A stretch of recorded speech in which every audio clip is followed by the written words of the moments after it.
पातर कमर तोहार गजबे के चाल बा, मिले खातिर एगो लइका बेहाल बा।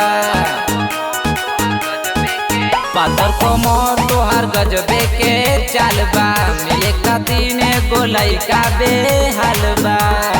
खजनी भावना सब तो हटाओ, जनी बना तू झगड़ा के जरिया।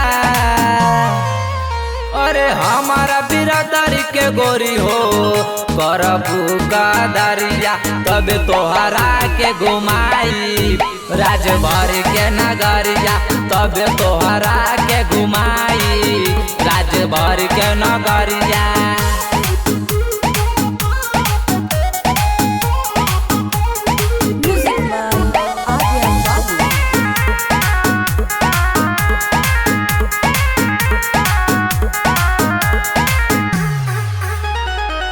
सुना मोर जान बड़ा लागेलू तू सुनारी, कहा तो पेन्हाई दी तहरा के मुनारी। तोहर गाले के दिल बड़ा जान मारेला, कारी कारी का जरवा बान मारेला। कोई दियलू दीवाना गोरी करा न माना, तनी बुझा तू हमारो लचरिया।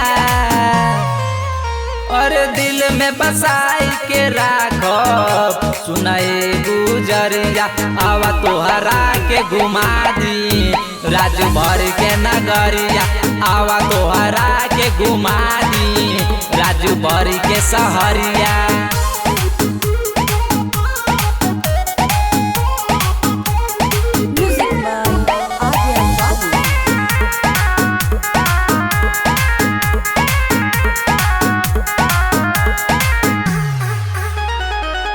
कई गो दीवाना तोहार करत रहे पीछा, पूरा नहीं होई पाइल मनवा के इच्छा। आइले के गोराई ना देखावा तू गुरु, तोरा जैसन जरलिया के कई देली दू। कई दियलू दीवाना गोरी करा न माना, जनी बना तू वरिया। शुभम सरमेश के बनाला मन के सवरिया, दिए तोहरा के घुमाई राजभर के नगरिया, दिए तोहरा के घुमाई राजभर के नगरिया।